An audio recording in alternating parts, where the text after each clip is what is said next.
Assalamualaikum warahmatullahi wabarakatuh. Selamat pagi anak-anak. Bagaimana kabarnya hari ini?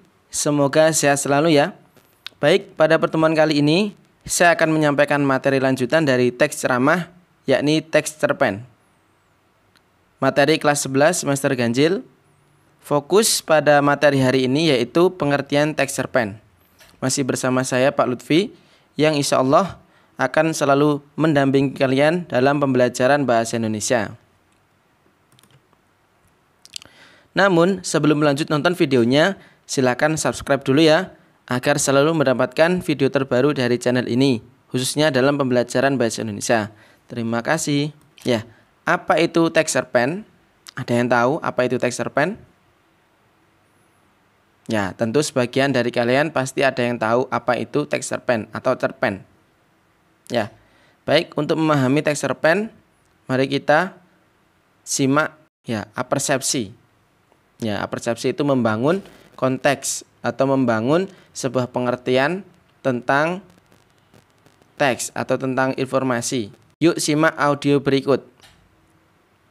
Cerpen sebagai sebuah karya sastra merupakan tiruan dari kenyataan yang telah diolah dengan pemikiran, gagasan, serta imajinasi penulisnya.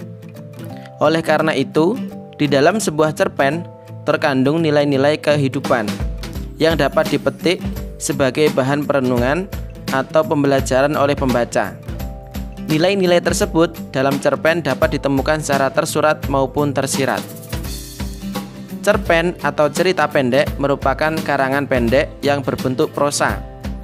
Cerpen menurut fisiknya adalah cerita yang terdiri atas 500 sampai 5000 kata yang biasanya selesai dibaca dalam waktu 10 hingga 30 menit. Bahasa yang digunakan seperti bahasa sehari-hari. Sebuah cerpen mengisahkan sepenggal kehidupan tokoh yang penuh pertikaian, peristiwa, dan pengalaman. Oleh karena hanya mengisahkan masalah sederhana dan diceritakan secara singkat, sebuah cerpen ditulis oleh seorang pengarang sehingga cerpen tidak terlepas dari kehidupan sehari-hari. Cerita dalam cerpen mengandung sebuah nilai-nilai kehidupan yang berada di sekitar pengarang. Pada umumnya, penulis cerpen tidak menuliskan nilai-nilai kehidupan secara langsung, tetapi menuliskan secara tersirat dalam cerpen. Nilai dalam cerpen adalah sesuatu yang dapat diambil atau dipetik dari sebuah cerpen yang bersifat menambah pengetahuan dan memberikan hiburan.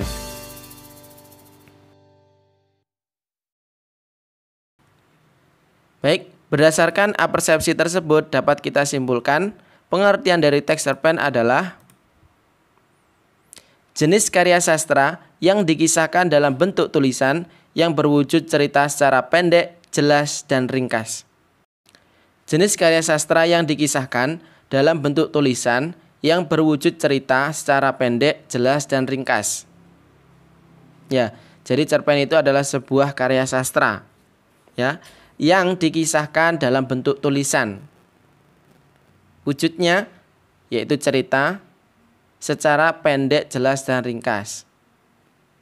Ya, jadi kalau kalian memahami sebuah cerita pendek, ya ini jenis karya sastra yang dikisahkan dalam bentuk tulisan yang berwujud cerita secara pendek, jelas, dan ringkas. Namanya saja cerita pendek. Ya. Kemudian untuk memahami pengertian ini, ya ada beberapa kata kunci, ya, yang bisa kalian pahami, yaitu bahwasanya cerpen atau cerita pendek adalah sebuah jenis karya sastra. Ya, yang harus diingat-ingat yaitu cerpen adalah sebuah jenis karya sastra. Ya, jika melihat apersepsi tadi, jenis karya sastra yang berbentuk prosa atau karangan bebas. Prosa itu karangan bebas ya. Yang dikisahkan, nah, jadi cerpen ini dikisahkan dalam bentuk tulisan.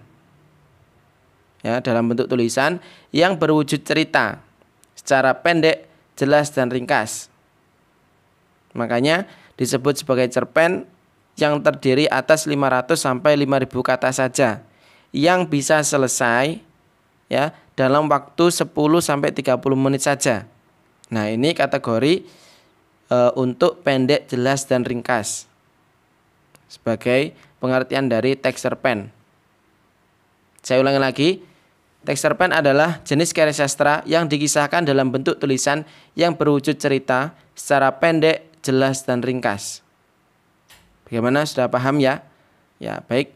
Tentu kalian sudah memahaminya karena cerpen ini juga mungkin sebelumnya sudah kalian pelajari atau sudah pernah kalian dengar pada pembelajaran-pembelajaran yang lain. Ya, baik. Nah, untuk contoh dari teks cerpen atau cerita pendek, ya ada banyak ya. Ini saya kutip beberapa saja. Yang pertama, Aku Bukan Siti Nurbaya, Ada Apa Dengan Tradisi, Semut-semut Kecil, Balita Bertunangan, Berjalan Menjalani, Bukan Sekedar Kencing Biasa, dan lain sebagainya. Tentunya juga karya-karya yang sederhana, yang menggunakan bahasa sehari-hari. Ya, jika kalian gemar menulis, setiap hari ada peristiwa apapun kalian tulis, itu bisa menjadi sebuah cerpen. Ya, tentunya minimal 500 kata. Itu bisa dikatakan sebagai cerpen. Ya. Baik. Penjelasan tentang teks cerpen sudah saya sampaikan. Baik, penjelasan tentang pengertian teks cerpen sudah saya sampaikan. Sudah paham ya? Jika belum, silakan dipahami kembali dengan membaca materi ini atau membaca dari sumber yang lain. Terima kasih sudah menyimak materi hari ini. Mohon maaf jika ada kurangan. Semoga apa yang saya sampaikan bermanfaat dan kalian senantiasa diberikan kemudahan dalam memahami ilmu. Amin. Sekian. Assalamualaikum warahmatullahi wabarakatuh.